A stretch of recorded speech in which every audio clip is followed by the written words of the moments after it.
Assalomu alaykum. Esayter yalin imtihon tushgan misollar ko'rishga o'rgatamiz. Bizga quyidagicha misol berilgan. Markazi -4 -7 nuqta bo'lgan aylana berilgan ekan va K to'g'ri chiziq shu aylanaga -7 -8 nuqtadagi urinma ekan. Bizdan so'ralayotgan narsa K to'g'ri chiziqning burchak qaysi so'ralyapti. Biz birinchi ranj topamiz. Ranj topishimiz uchun R barobar ikki nuqta orasidagi masofani topib olsak bo'ladi. Ikki nuqta orasidagi masofa bizda ayiramiz 3 ning kvadrati qo'shilgan 1 ning kvadrati bo'ladi. Bizda imzosida 10 bo'lar ekan. Endi urinma tenglamasini tushunishimiz kerak. Urinma tenglamasini tushunish uchun biz aylana markazini A yu B, urinayotgan nuqtani x1 u y1 deb belgilasak, urinma tenglamasi quyidagicha bo'ladi. x1 minus a x minus a plus y1 minus b y minus b teng r kvadrat formulani kelib chiqadi.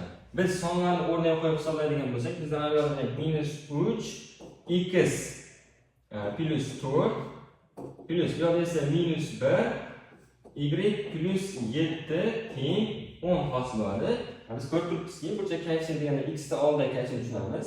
X ta oldidagi koeffitsient minus 3 turibdi. Yo'qda y ga minus 1 bo'lgan, y ni arqaga o'tkazib yuborsak, y barobar minus x qo'shilgan nimadir hosil bo'ladi. Demak, bizda burchak koeffitsiyentimiz minus 3 ga teng ekan. Bizda A javob to'g'ri bo'ladi. Yana ko'proq kuzatib borish uchun bizga obuna bo'lib qo'yishni unutmang.